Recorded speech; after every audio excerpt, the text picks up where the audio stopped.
In today's video, we are going to see how the Lenovo Legion Go performs compared to the ROG Ally with the Z1 Extreme. They have the same chip, but you'll see that the performance is not the same. We are also going to check what happens with the wattage, the temperature, and the fan noise. This is not a review, it is just a comparison for those who have a ROG Ally and they are considering whether or not to switch to the Legion Go with the Z1 Extreme. For this performance test, we're going to check the performance in 5 games: Assassin's Creed Mirage, Wukong, Callisto Protocol, Cyberpunk 2077, and Forza Horizon 5. With Assassin's Creed Mirage at 720p on low graphics without FSR and without any frame generation, we see that at 15 watts the performance is practically the same. However, when we increase to 30 watts, we get 9% more performance. From 65 frames, we go to 71 frames. With Wukong at 720p low with FSR at 90% resolution and frame generation on, because this game is really difficult to render for these portable devices, we see a performance increase from 53 frames to 56. That's an extra 6% of performance. If we push it to 30 watts, this extra power and this memory that has more mega transfers per second, we go from 72 frames to 82. That's 10 more frames per second, which means that we have an increase of a 14% in extra performance. In Cyberpunk 2077, we see that at 15 watts, it's practically the same. There is no change at all. We have 45 frames in both devices. However, at 30 watts, as before, with this extra power, it leads to a 17% increase in the frames per second, 11 more frames in favor of the Legion Go S. With Forza Horizon 5 at 720p on low graphics and without any FSR, we see that at 15 watts, curiously, here with the Legion Go S and the Z1 Extreme and the SteamOS operating system, we see a decrease of a 5% in performance, which is offset at 30 watts by an increase from 104 to 109 frames. That's an increase of a 5%. Callisto Protocol at 720p on low with no FSR and no frame generation, we see that at 15 watts it's practically the same. We see an increase of 1 frame, 2% more, but I will consider this a margin of error, and at 30 watts we do see an increase of a 5%, but we are still close to the margin of error, so I would consider that the result to be practically the same. If we make the average of these results, it gives us a very clear and concise picture of what is happening with these devices. We see that this increase of memory speed, this theoretical increase in performance by SteamOS, ultimately translates into practically the same performance at 15 watts, with no increase whatsoever. We're talking about maybe one game having a little bit more, another game having a little bit less, but basically I consider those two devices performing the same at 15 watts. But at 30 watts, the Legion Go S with the Z1 Extreme, and because of that faster memory, it fits with my predictions that I've always said that we will have between 7 to 10% increase in performance, and that it's exactly what is happening here. In these games, on average, we see an increase of a 10% as long as we are pushing the device to the maximum TDP.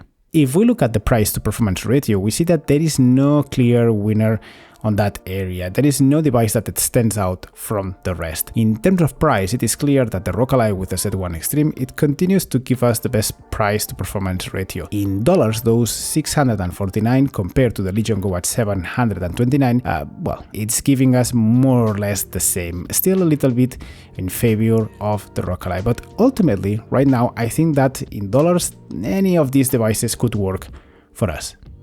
In euros, the things change a little bit, because it's very easy to find the ROG Ally with the Z1 Extreme on sale for $499, and if that's the case, that price is completely unbeatable. If that $499 offer didn't exist, I will say that the best price to performance ratio will be on favor of the Legion Go S with the Z1 Extreme and 16GB of RAM for $729. As it gives us more performance, but at the same time it also costs us a little bit more. Let's compare the power consumption and temperatures of these two devices, and we'll see that at 15 watts, curiously and very unexpectedly and very pleasantly, it's that the ROG Ally currently in its latest iteration, it consumes very little. In Resident Evil 4, and this is no exception because I've seen that behavior in other games, I'll show it in my final review of this device, it consumes less than the Legion Go S with the Z1 Extreme and the Steam OS. It seems unbelievable, but it is true. Here we can see that in this comparison at 15 watts, the ROG Ally, it consumes around 23 watts, while the Legion Go S with the Z1 Extreme and the Steam OS, it consumes around 25 watts.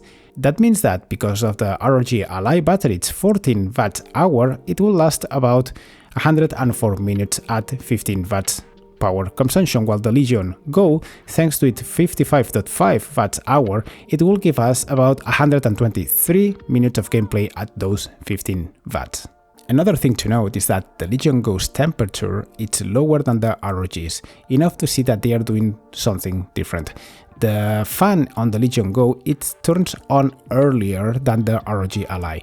The ROG Ally fan, it's normally practically off at 15 watts, however the Legion Go's fan, it's on a very low voltage, but it is on. And we can see that in the fact that the Legion Go's temperature are cooler than the ROG Ally. At 30 watts, the story repeats itself on all fronts. Unexpectedly, the ROG also consumes less. It is consuming around 41 watts compared to the 44 watts for the Legion Go S with that Z1 Extreme. This is something that I did not expect at all, and I don't think anyone on the internet expected that, given all the mythology surrounding SteamOS. I'm sorry to all those people who are going to jump into the comments to say that I'm wrong, but look, these are facts, these are numbers, these are data, right now with this current iteration of the system. That does not mean that it will not change in the future. But right now, the ROG Ally consumes a little bit less.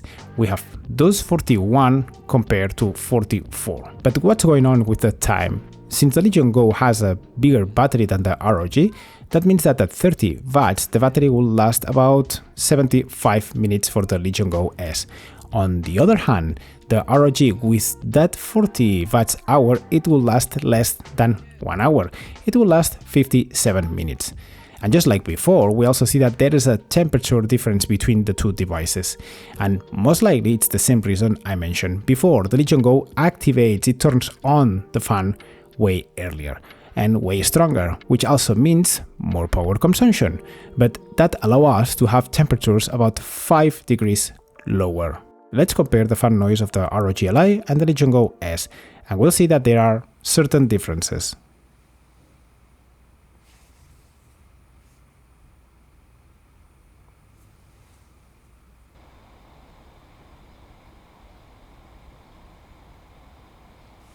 I do perceive that the Legion Go S, it's a little bit louder at 15 watts, not much, but just a little bit.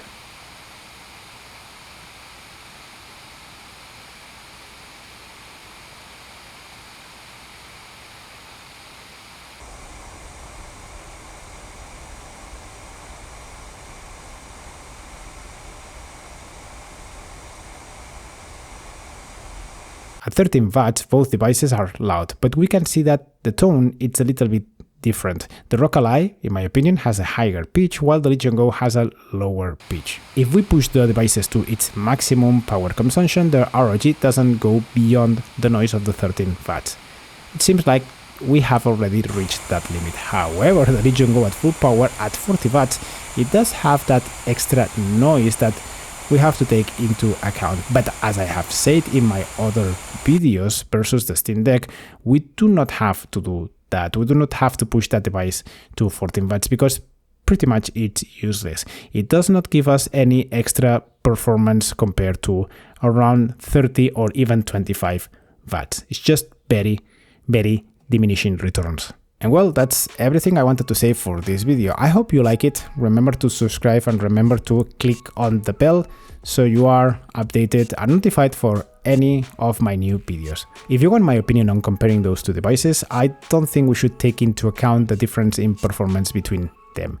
In other words, if you have the ROG Ally with the Z1 Extreme and you ask me, should I switch to the Legion Go S with the Z1 Extreme? I would say, no. I do not see this. I do not see the need. There are some quality of life improvements like a bigger screen and a bigger battery, but there are many other areas that they're practically the same, and this is more like a lateral move. It's not really an upgrade, so I would not recommend to switch. But if your use case or your situation is that you do not have any device or you have a Steam Deck and you ask me, should I switch? Then I will say yes. Consider it, because I do see a difference in performance, I do see an increase in power, and overall I see an increase on a lot of quality of life areas. And well, that was everything. Thank you very much, thank you for reaching the end of this video, and let's see each other in the next one. Bye!